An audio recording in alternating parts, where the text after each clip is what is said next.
Padahal istilah orang-orang tua kita dulu, lebih baik makan singkong betulan daripada makan roti ngimpi.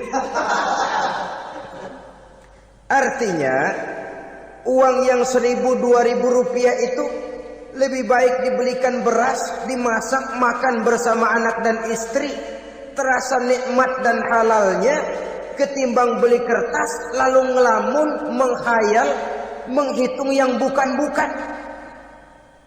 Itu kertas dibolak madep ulon, dibolak madep mudik, diputar sana, diputar sini, akhirnya palanya ikut muter. Kira-kira apa yang cocok? Masih belum puas, kertas dilihat, orang gila ditanyain. Sudah tahu waras, orang gila yang ditanya. Masih belum puas, nanya orang gila, tidur di kuburan. Saudara-saudara kaum muslimin rahimakumullah, manusia selalu berusaha untuk mencapai apa yang menjadi cita-citanya di dalam kehidupan ini. Segala daya dan dana, seluruh waktu dan tenaga, segenap kemampuan dan kekuatan dikerahkan untuk mencapai apa yang dicita-citakan.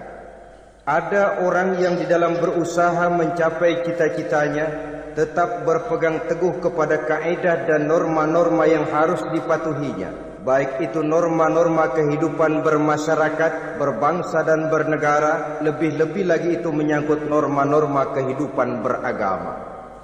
Artinya, di dalam mencapai cita-citanya, dia tetap menghormati dan mentaati halal haram, mengenal hak dan batil, tahu mana yang boleh dan mana yang tidak boleh.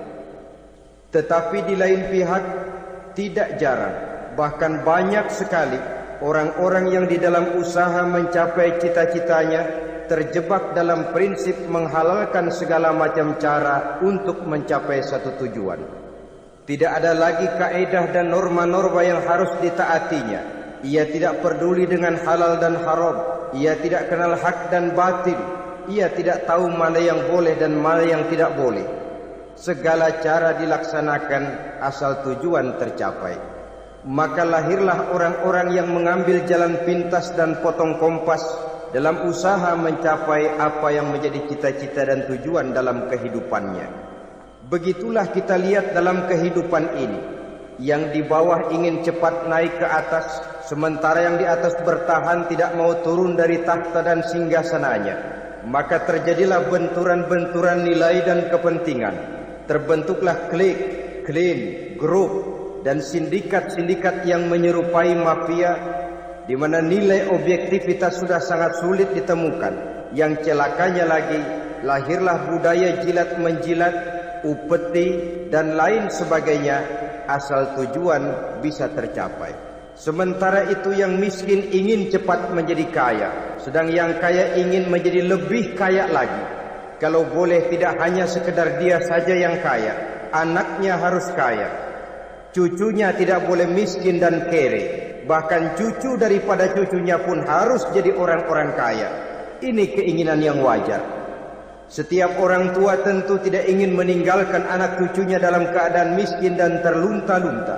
Yang tidak wajar kalau keinginan itu membuat orang lalu menghalalkan segala macam cara, menyalahgunakan fasilitas yang dimilikinya, apalagi kalau dia berada dalam satu posisi di mana seharusnya dia memberikan contoh dan keteladanan.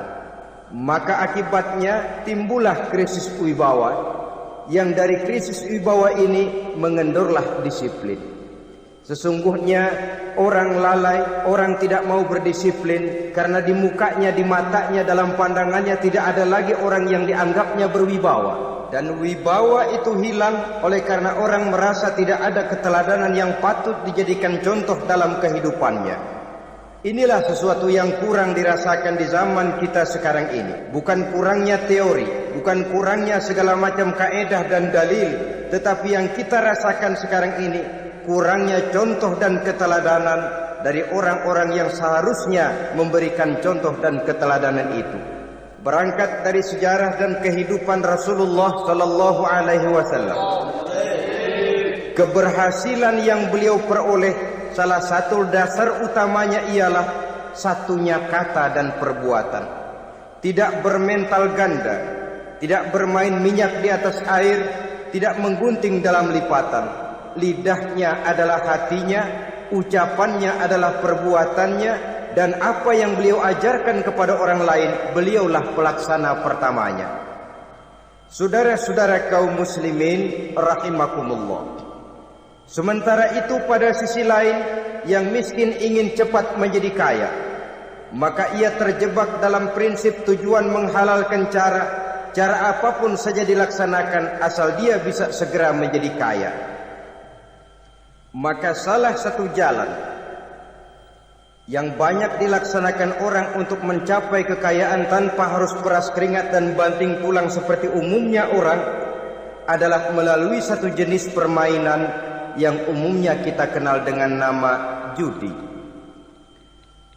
Ada dua bentuk dan pola daripada judi.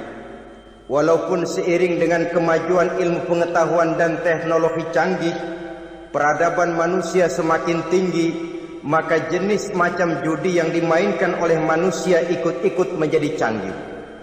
Tetapi pada umumnya ada dua jenis macam judi itu.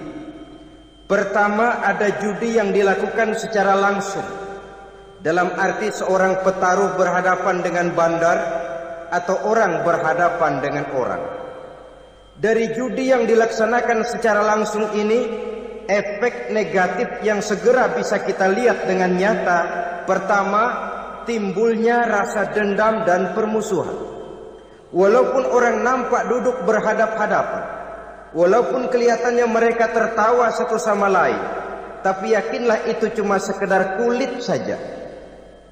Pikiran yang ada dalam benak tiap-tiap orang yang terlibat dalam perjudian tidak lain ialah bagaimana saya bisa mengalahkan lawan main saya.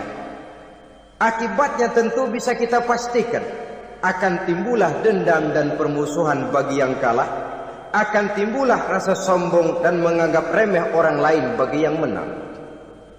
Yang kedua, lalainya orang kepada apa yang menjadi tanggung jawab dan kewajibannya. Orang bisa lupa kepada anak dan istri.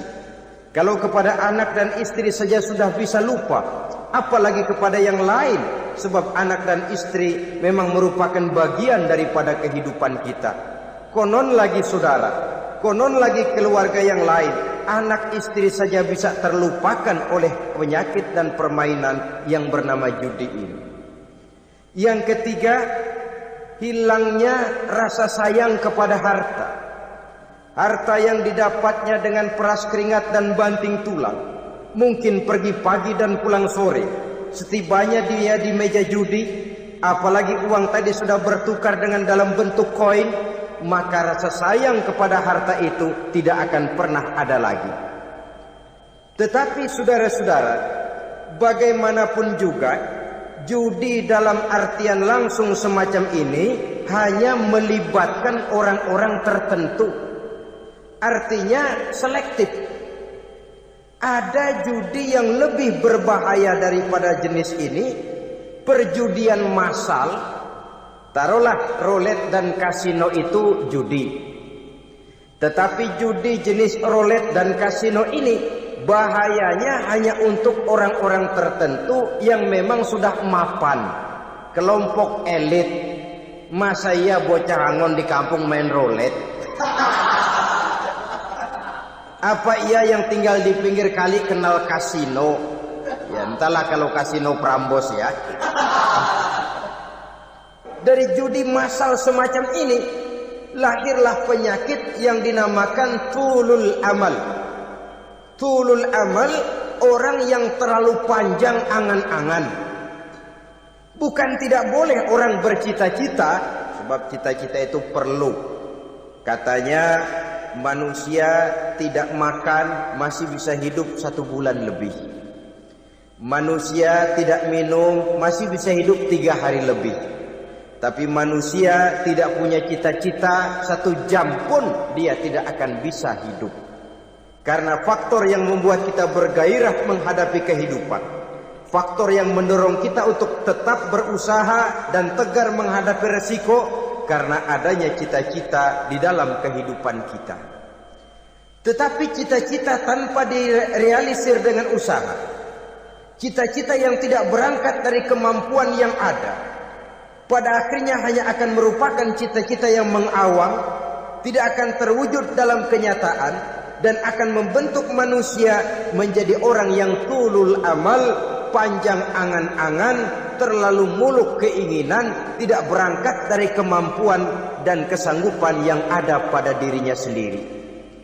Maka penyakit inilah yang telah menghasilkan dan melahirkan penghayal-penghayal kelas berat, tukang-tukang ngelamun kelas tinggi yang hidup di angkasa luar. Dan sejarah belum pernah mencatat ada orang menjadi kaya karena judi, itu belum pernah. Saudara lihat saja orang kaya yang namanya Adnan Khashoggi, orang kaya yang namanya Henry Ford, orang kaya yang namanya Aristotle Onassis, orang kaya yang namanya David Rockefeller. Itu seluruhnya menjadi kaya bukan karena mereka terlibat dalam perjudian, tapi karena kerja keras, peras keringat, banting tulang. Dan itu dimulai sejak mereka masih remaja. Sehingga ada pepatah mengatakan, many a great man start as a newspaper boy, katanya. Banyak orang besar yang mulai pekerjaannya dengan menjual koran. Artinya berangkat dari A. Banyak pengusaha mobil yang memulai pekerjaannya dari tukang cuci mobil, tapi lalu bertahap dan tegar menghadapi kenyataan, sehingga proses demi proses dia hadapi dengan tegar, dengan tabah, dengan sabar, dengan ulet, sampai kepada membuahkan hasil. Kita ingin pintas, kayaknya mau, usahanya tidak mau, senangnya mau, peras keringatnya tidak mau. Ini tentunya akan melahirkan kontradiksi di dalam kehidupan. Maka dari jenis perjudian massal semacam ini lahirlah penyakit tulul amal, panjang angan-angan, terlalu muluk cita-cita. Bayangkan saja kalau ini terjadi secara massal, menimpa nasib rakyat kita di pedesaan yang jauh dari keramaian.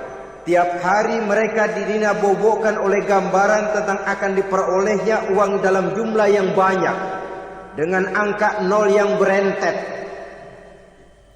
Tiap hari mereka melihat angka-angka itu. Mereka lambat laun akan terseret dalam arus tulul amal ini.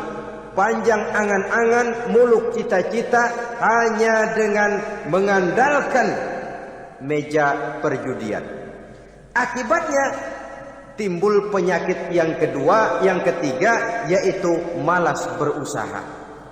Orang kalau sudah terlalu asik berkhayal, menghitung bintang di langit, malas berusaha. Kalau ada temannya kerja jadi buruh kasar, bawa hasil yang merupakan jeripaya dan peras keringat dia, 1 minggu bergaji 10-15 ribu, diketawain. Apaan gaji lu 10 ribu, 15 ribu? Entar gua nih kalau tembus 100 juta, entar. Yang 10 ribu dan 15 ribu keringat orang itu dihina, itu dicela. Tetapi dia selalu menghitung, entar nih gua. Entarnya wallahu a'lam. Saudara hadirin yang saya muliakan, timbullah sikap malas. Padahal di tengah negara sedang membangun di berbagai bidang kehidupan. Maka sifat malas ini merupakan musuh kita. Baik mengejar kemiskinan, baik mengejar kebodohan dan keterbelakangan kita di sektor-sektor lainnya. Alangkah akan terganggunya roda pembangunan di negara kita ini jikalau sebagian besar rakyat dihinggapi oleh penyakit malas, yang malas ini dilatar belakangi oleh penyakit tulul amal, terlalu muluk angan-angan, yang angan-angan ini dinina-bobokan oleh keinginan untuk mendapatkan untung yang besar tanpa peras keringat dan banting tulang.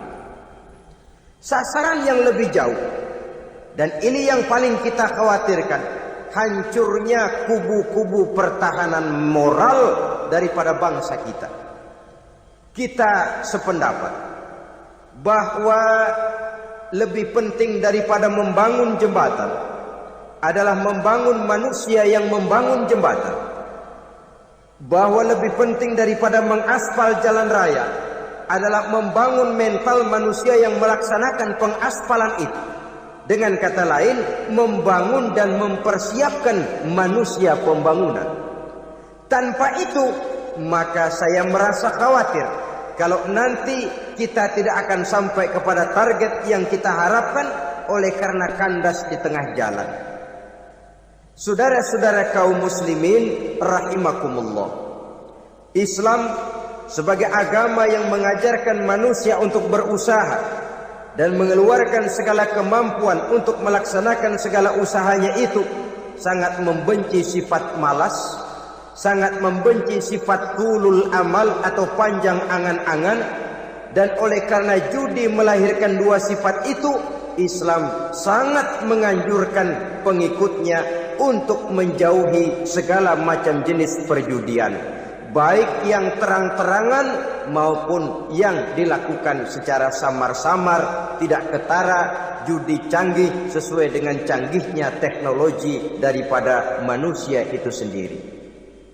Ini adalah penyakit yang meracuni masyarakat manusia dari sejak berpribadi, bertetangga, berumah tangga sampai kepada berbangsa dan bernegara. Dan kasus-kasus yang timbul sudah cukup banyak, yang tidak mungkin lagi kita katakan hanya sekedar bersifat kasuistis, bersifat kasus-kasus kecil saja.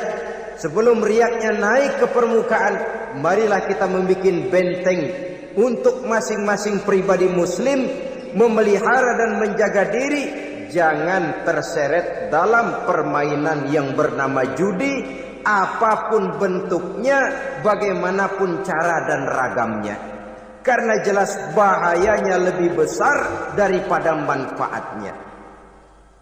Taruhlah kita barangkali kemarin-marin hanyut dalam arus perjudian, tetapi hendaknya kita bisa mengambil pelajaran bahwa seorang mukmin adalah seorang yang apabila dia melakukan kesalahan, dia segera sadar, dijadikannya pelajaran untuk tidak diulanginya lagi pada masa-masa yang akan datang.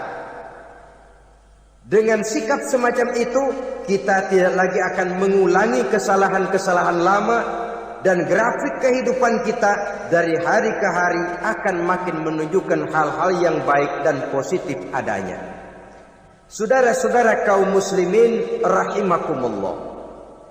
Kalau ABRI masuk desa, rakyat beruntung. Kalau jaksa masuk desa, rakyat bahagia. Kalau koran masuk desa, rakyat ikut jadi cerdas. Tapi kalau judi masuk desa, rakyat kiamat. Pembangunan akan terbengkalai, roda perekonomian akan lesu.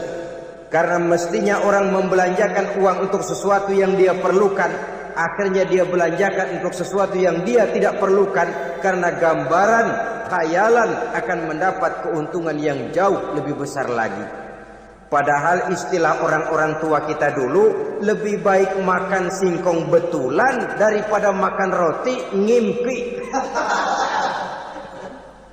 Artinya, uang yang 1.000-2.000 rupiah itu lebih baik dibelikan beras, dimasak, makan bersama anak dan istri, terasa nikmat dan halalnya, ketimbang beli kertas lalu ngelamun, menghayal, menghitung yang bukan-bukan.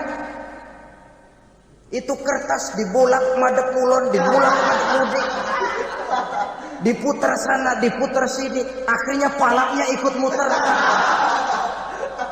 Kira-kira apa yang cocok? Masih belum puas kertas dilihat, orang gila ditanyain. Sudah tahu waras, orang gila yang ditanya. Masih belum puas nanya orang gila, tidur di kuburan. Allahu Akbar. Padahal di rumahnya tempat tidurnya empuk, anget, nggak ada nyamuk. Kuburan, tidur di kuburan. Dampak-dampak negatif yang semacam ini pada gilirannya mau atau tidak mau akan menyeberang kepada garis akidah, membahayakan dan mengancam nilai-nilai tauhid yang kita miliki.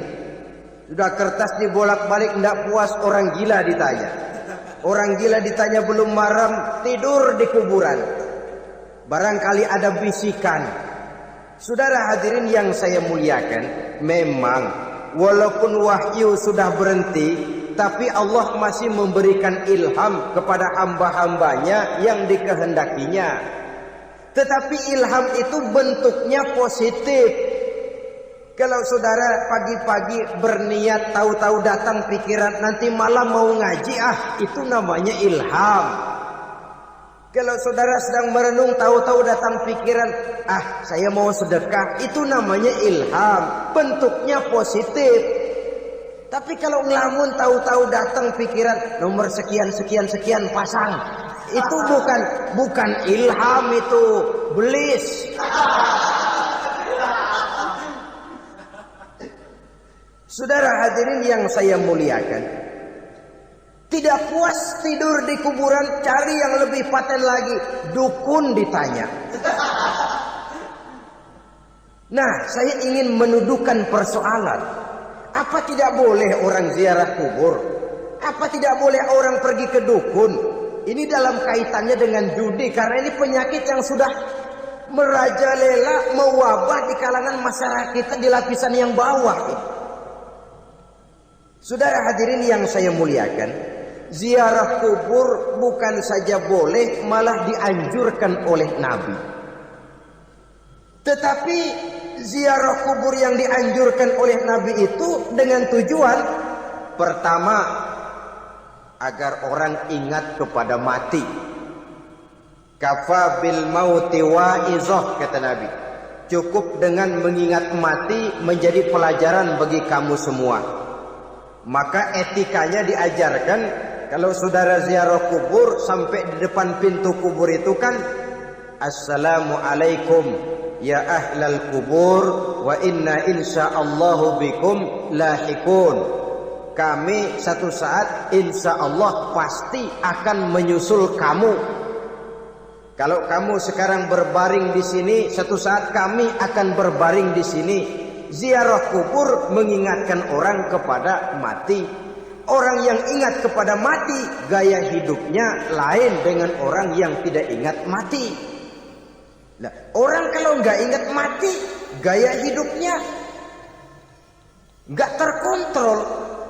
Kalau dia berkuasa, Fir'aun, itu nggak ingat mati. Kalau dia kaya, Korun. Sudah gambarannya nggak merupakan gambaran-gambaran yang baik. Orang yang ingat mati, dia berkuasa, dia berlaku adil. Suatu saat saya akan mati dan ini akan dimintakan pertanggungan jawab. Orang kaya ingat mati, dia akan jadi pemurah. Kenapa?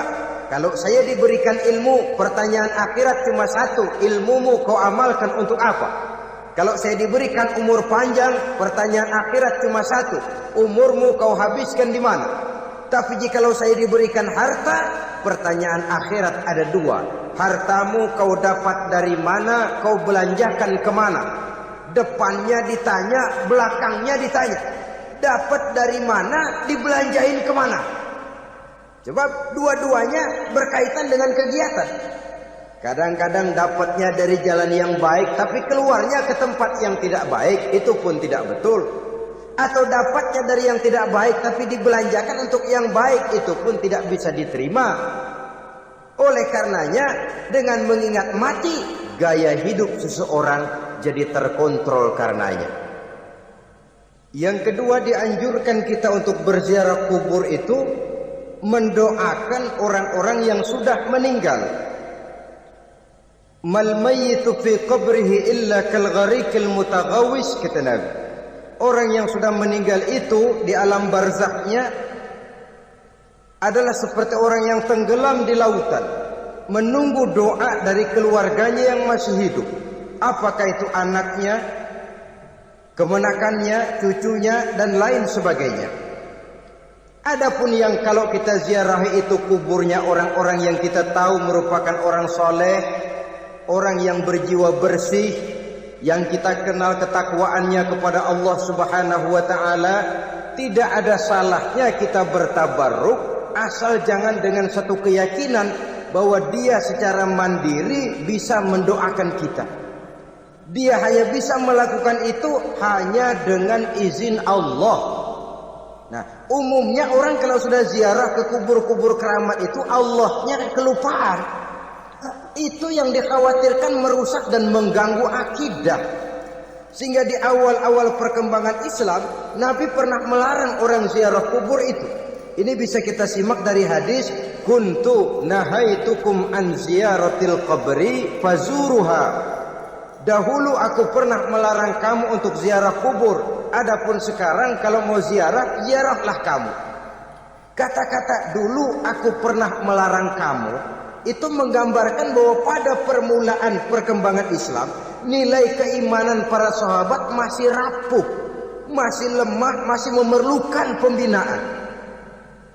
Sehingga kalau mereka sering ke kubur, dikhawatirkan mereka minta kepada kubur. Nah, tetapi tatkala nilai keimanannya sudah mapan, sudah kuat, kata Rasul, fazuruha. Adapun sekarang kalau mau pergi berziarah, ziarahlah kamu. Saudara hadirin yang saya muliakan, jadi jangan melupakan Allah. Saya bisa saja berkata, kalau saya misalnya pakai cincin, lalu saya bilang, saya sejak pakai cincin ini, jangan anak gadis, nenek-nenek melihat saya lemes. Atau sejak pakai cincin ini, dagangan laris bener. Cincin itu yang menggelincirkan akidah. Untuk tidak tergelincir, orang harus tidak melupakan Allah. Dia bisa berkata, alhamdulillah, Allah memberikan keistimewaan kepada batu cincin saya. Batu cincinnya tidak apa-apa, Allah yang memberikan keistimewaan. Ini dalam bentuk yang langsung. Dalam bentuk yang tidak langsung kita bisa lihat, misalnya kalau petani ditanya, ini bisa panen besar ini rahasianya apa? Pak, oh pupuk urea, pupuk urea. Nah, Allah nomor 16. Seorang petani yang baik keimanannya, dia akan berkata, kami bisa panen besar karena izin Allah. Lah, kalau pupuknya mah pakai pupuk urea, izin Allahnya dulu, baru kemudian pupuknya nyusul.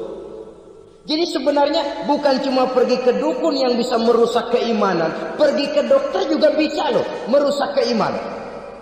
Kalau berkeyakinan bahwa dokter itulah yang memberikan sembuh, kenapa akidah saudara tidak tergelincir karenanya? Dokter hanya memberikan obat dan resep, sembuh itu datangnya dari Allah. Ini yang diungkapkan lewat lisan Nabi Ibrahim alaihissalam, wa idza maridtu fahuwa yashfini. Apabila aku sakit, dialah Allah yang memberikan sembuh. Memberikan sembuh. Jangan juga menyalahartikan ayat ini. Ada ayat begini sakit terus nekat. Udah nggak usah berobat dah, memang penyakit dari Tuhan. Ntar waktunya baik ya baik dah. Udah ampek terus dah. Orang yang berobat saja belum tentu sembuh, apalagi yang tidak berobat. Sama juga orang nggak sembahyang kita ajakin ngotot, lu juga yang sembahyang belum tentu masuk surga katanya. Lah yang sembahyang belum tentu masuk surga, bagaimana cengoran lu yang nggak sembahyang?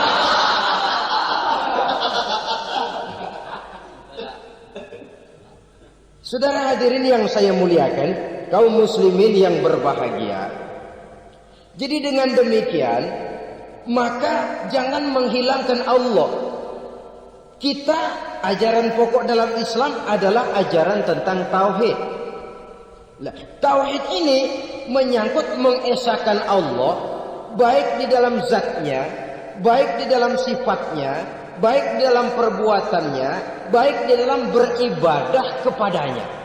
Tauhid dalam ibadah itu ada. Tauhid dalam zat artinya zat Allah itu tidak tersusun, tidak terdiri dari bagian-bagian yang bisa dipecah-pecah. Ya seperti kita ini kan ada kepala, ada kaki, ada tangan. Allah tidak tersusun zatnya dari bagian-bagian. Esa zatnya tidak bisa dibagi-bagi. Esa sifatnya artinya Allah itu sifatnya tidak pernah berubah. Sejak dahulu sampai sekarang Allah itu cinta kepada orang beriman yang melakukan kebaikan. Dan Allah benci kepada orang kufur yang melakukan kejahatan.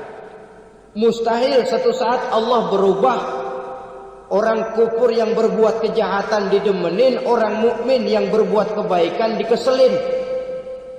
Misalnya tahun 2000 Tuhan giliran jengkel sama orang mukmin.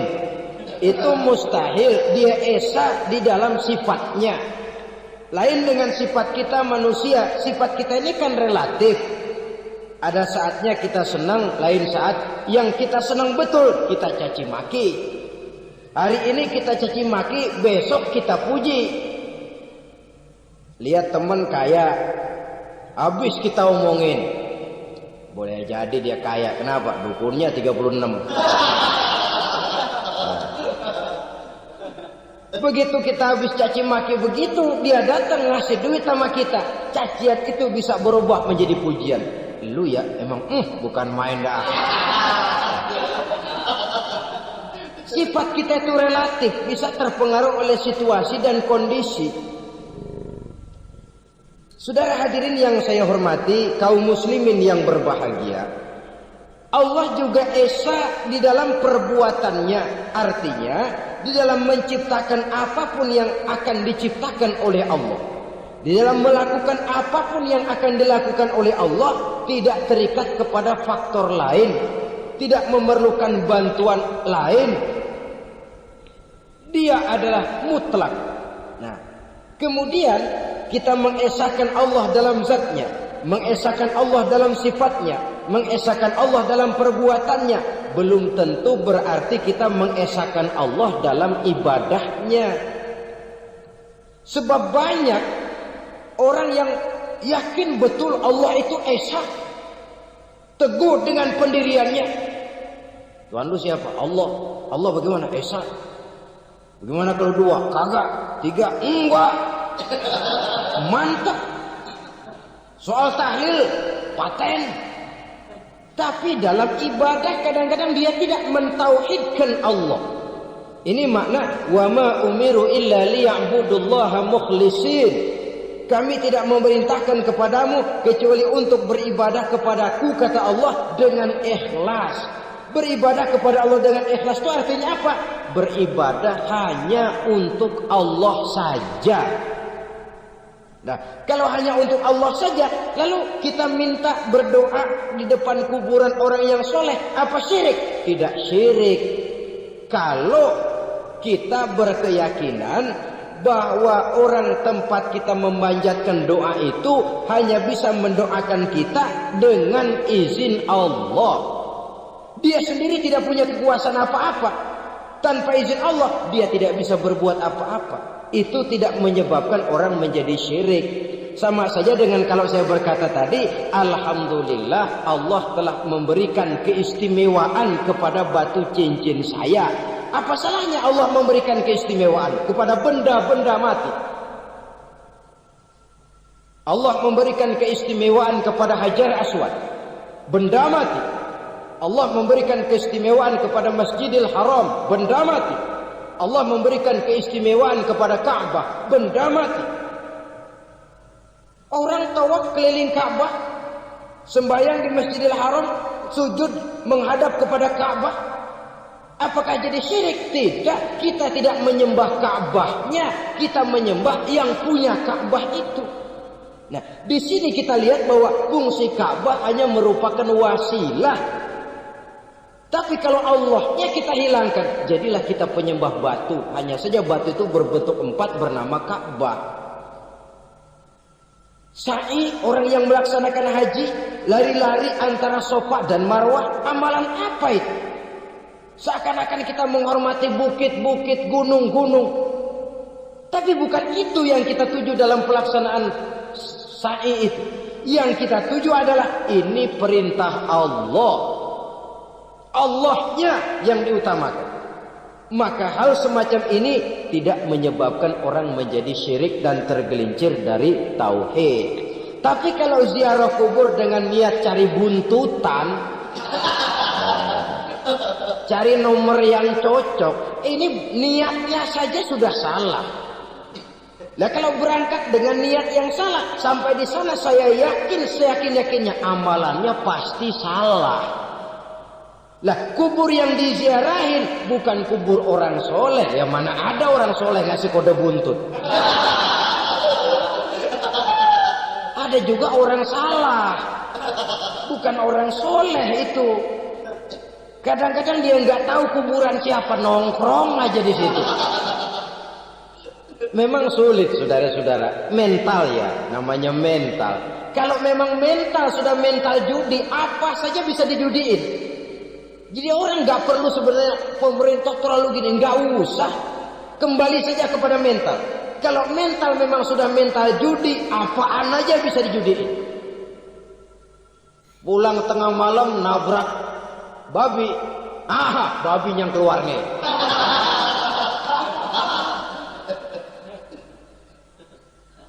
Mobil lewat, nomornya bisa dijudiin.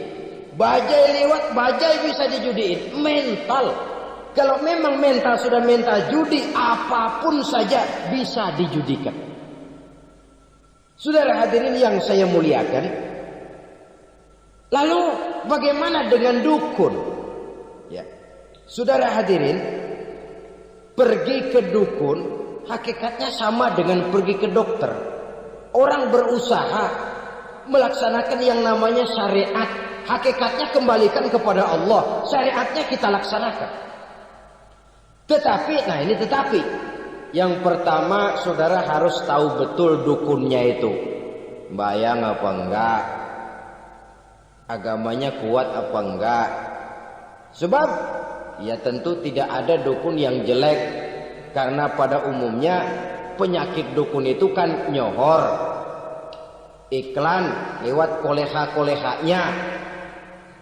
Kita bisul kecil, datang. Kata dukun, ini si kecil kemarin bisul kayak kelapa 5 menit baik. 5 menit padahal kemarin kagak ada yang datang.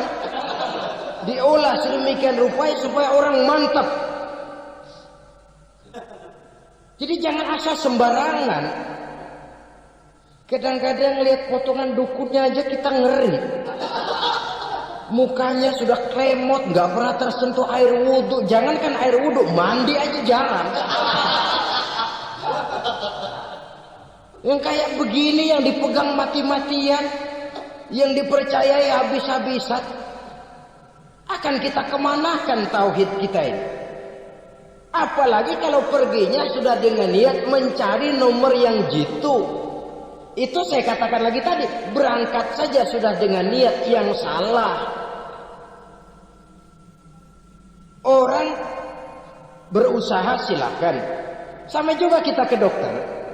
Oleh dokter kan setelah diperiksa penyakit kita, lalu dianalisa, oh ini penyakitnya ini.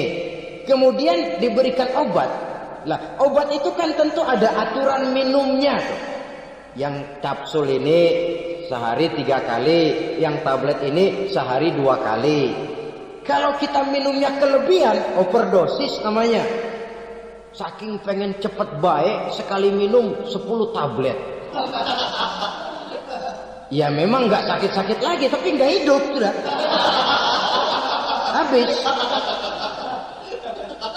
Kita pun dalam melaksanakan amalan hidup beragama begitu. Saudara datang kepada kiai, orang-orang soleh, meminta amalan, wiridan, itu jangan sampai overdosis. Tidak sesuai dengan kemampuan pribadi. Wong masih SD sudah minta matematika kelas SMP, celeng. Baru SMP sudah minta diajarkan filsafat kelas perguruan tinggi, semaput. Kenapa? Daya tampungnya nggak kuat. Emang ukuran secangkir, minta disiin seember, ya luber. Lebihnya nggak cukup. Kenapa? Yang diberikan, yang diamalkan tidak sesuai dengan makomnya, tidak sesuai dengan kemampuan yang ada pada dirinya. Saudara hadirin yang saya muliakan, akhirnya apa? Mencelakakan dirinya sendiri, ngawur. Baru sembahyang seminggu udah ngaku ketemu malaikat. Sembahyang ditemenin malaikat lah, sembahyang baru seminggu mulai. Itu malaikat iseng amat. Ya walaupun kalau Allah izinkan tidak mustahil, tapi kan tidak logik.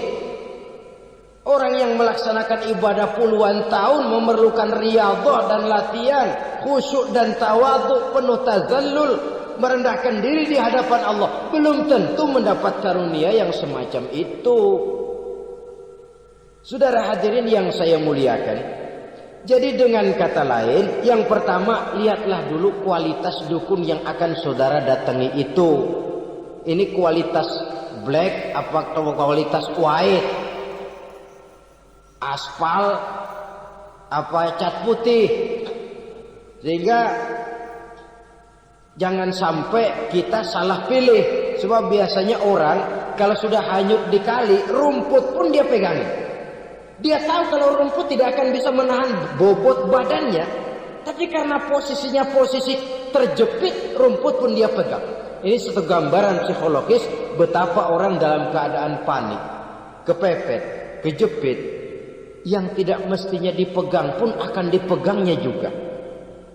Walaupun dia tahu itu tidak akan bisa menahan bobot badannya, namun dipegangnya juga.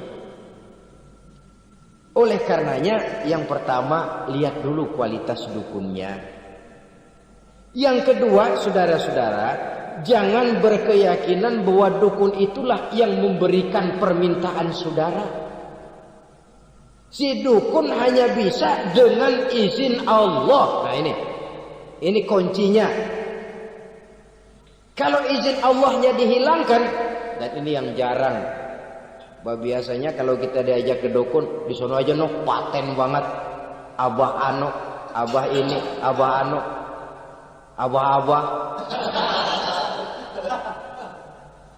Lah, lalu pikiran kita kan terfokus. Dikala itulah kita mulai menyampingkan Allah. Di situ yang dikhawatirkan nilai tauhid kita jadi tergoyah karenanya. Bahwa orang yang kita datangi, yang kita kenal kesolehan dan ketakwaannya, hanya bisa memberikan pertolongan dengan izin Allah. Dengan izin Allah dia doakan kita dan doanya kabul. Dengan izin Allah dia penuhi hajat kita dan hajat kita jadi terlaksana, jadi kenyataan dengan izin Allah. Sebab Allah itu memberikan keistimewaan. Ada waktu istimewa, ada tempat istimewa, ada jam istimewa. Kenapa sih sedekah hari Jumat dengan sedekah hari Kamis pahalanya kok lebih besar hari Jumat? Karena itu waktu istimewa. Kenapa untuk sembahyang sunnah dianjurkan sepertiga malam yang terakhir? Karena itu waktu istimewa. Kenapa doa di multazam, di dekat Hajar Aswad, di Hijr Ismail, di Raudhah dikabulkan Allah? Karena itu tempat istimewa. Memang kadang-kadang ada orang berkata, kalau mau berdoa kenapa mesti di kuburan wali? Di rumah juga berdoa, Tuhan dengar. Betul, Tuhan dengar, bahkan tidak berdoa pun Allah tahu isi hati kita. Tapi soal dikabulkan atau tidak, itu hak Allah. Dan Allah memberikan fasilitas kepada tempat-tempat tertentu dan istimewa. Dan itu diajarkan oleh Nabi. Di Raudhah perbanyak doa. Kenapa? Itu tempat yang mustajab. Artinya Allah memberikan keistimewaan kepada tempat-tempat tertentu. Dalam konteksnya dengan ini, makom para aulia, para wali, para ulama soleh, tidak ada salahnya kita berdoa di sana, bertawassul. Bukan meminta kepada si kiai, bukan meminta kepada si ulama, bukan meminta kepada si wali, meminta kepada Allah melalui tempat yang orangnya kita yakin dekat dengan Allah. Walaupun Allah tidak memerlukan perantara, itu jelas. Allah tidak memerlukan calo, memang. Tapi Allah menyediakan waktu dan tempat-tempat istimewa, itu harus kita manfaatkan untuk mendekatkan diri dan berdoa kepadanya. Saudara-saudara kaum muslimin rahimakumullah. Saya kembali dalam konteksnya dengan dukun yang akhir-akhir ini jadi populer karena merajalelanya judi sampai kepada desa-desa, pedesaan-pedesaan terpencil, yang akibatnya menjauhkan orang dari nilai tauhid. Padahal benar kalau orang berkata kadzabal munajjimun walau sodaku, tukang-tukang ramal itu bohong walaupun benar. Kalaupun betul, kebetulan. Itu maksudnya bohong walaupun betul. Betulnya betul kebetulan.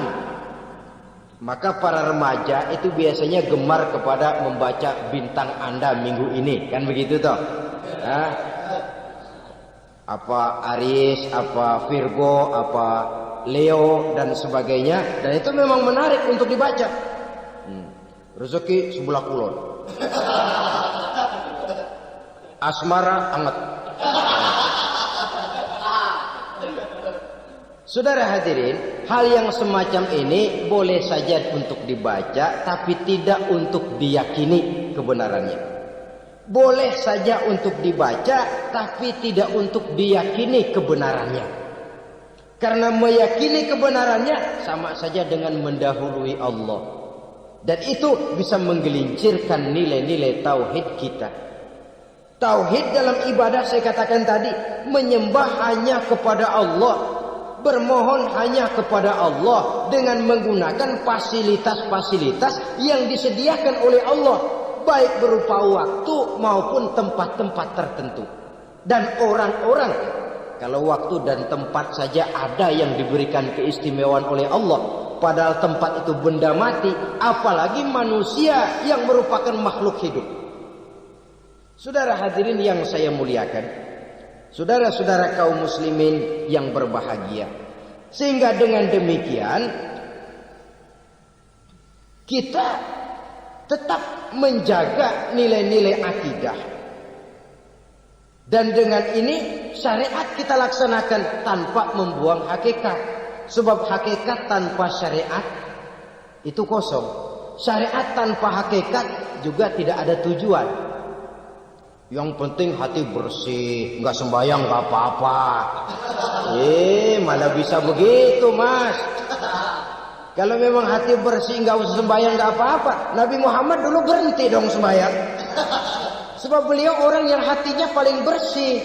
Nah, orang yang hatinya paling bersih saja sembahyang yang nggak berhenti, masa kita lalu mau berhenti?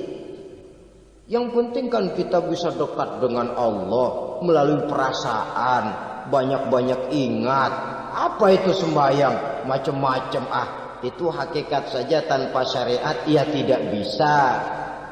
Syariat saja tanpa hakikat juga gerak lahir yang tanpa roh namanya.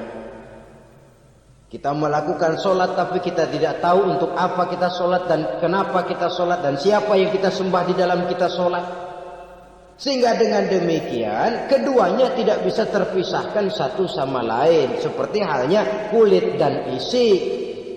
Barangkali pernah saya ingatkan, kulit penting, isi pun juga penting. Hakikat penting, syariat juga penting. Dan kita jangan salah mengartikan terjebak dalam ucapan-ucapan yang masih memerlukan penafsiran. Sehingga lalu kita cenderung mendiskreditkan dan menjelekkan para wali.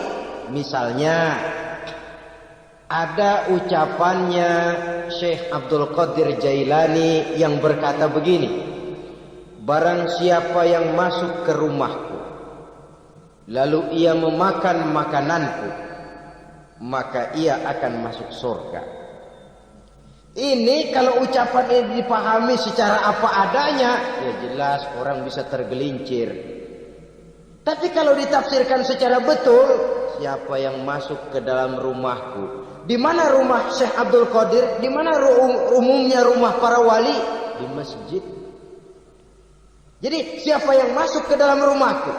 Masjid. Lah kalau sudah di dalam masjid, makanannya apa? Getuk. Tentu saja tidak. Kalau sudah di masjid itu ya makanannya ya wirid, zikir, tahajud, baca Quran, paling kurang i'tikaf. Jadi siapa yang masuk ke masjid lalu dia sujud, wirid, zikir, ya jelas saja surga. Jangan membaca ucapan ini dan terus rame-rame nyari bekas rumah Syekh Abdul Qadir. Rame-rame masuk ya rumah kecil. Saudara hadirin, kita terlalu terpaku kepada materi ucapan dan melupakan filsafat daripada ucapan itu sendiri. Dalam kondisi yang sedemikian sangat boleh jadi orang lalu tergelincir karenanya. Oleh karena itulah saudara-saudara, saya kembali kepada satu prinsip, bahwa sebenarnya dengan tidak perlu menyalahkan pihak-pihak lain, mari kita kembali kepada sikap mental kita sebagai muslim. Kalau mental memang sudah mental penjudi, apapun bisa dijudikan.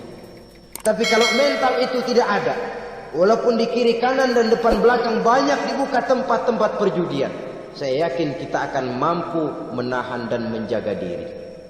Sikap mental inilah yang memerlukan pembinaan dari kita semua. Sehingga dengan demikian kita akan menjadi pribadi-pribadi yang bisa bertahan dari segala gempuran-gempuran yang datang dari luar karena adanya prinsip ketahanan mental itu tadi. Sekali lagi saya ingatkan bahwa judi selamanya tidak akan pernah mendatangkan kebahagiaan. Judi tidak akan membuat orang menjadi kaya. Judi tidak akan membuat orang makin akrab berteman dan bersaudara.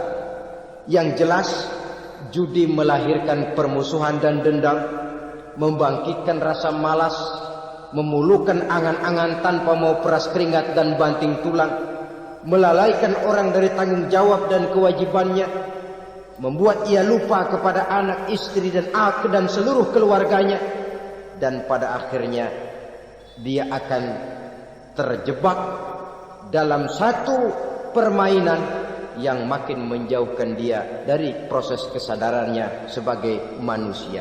Sebagai uraian penutup, marilah kita renungi firman Allah dalam Al-Baqarah ayat 208. A'udzubillahi minasyaitonir rajim. Ya ayyuhalladzina amanu dukhulu fis silmi kafah wa la tattabi'u khutuwatis syaitan innahu lakum aduwwum mubin. Hai orang-orang yang beriman, masuklah kamu ke dalam keselamatan. Masuklah kamu ke dalam Islam secara keseluruhan. Jangan kamu mengikuti jejak-jejak setan, karena setan adalah musuhmu yang nyata dan jelas. Judi termasuk jejak-jejak yang ditinggalkan oleh setan untuk diikuti oleh kita agar kita mendapatkan kesengsaraan baik di dunia lebih-lebih di akhirat nanti. Semoga Allah selamatkan kita. Allah selamatkan seluruh bangsa kita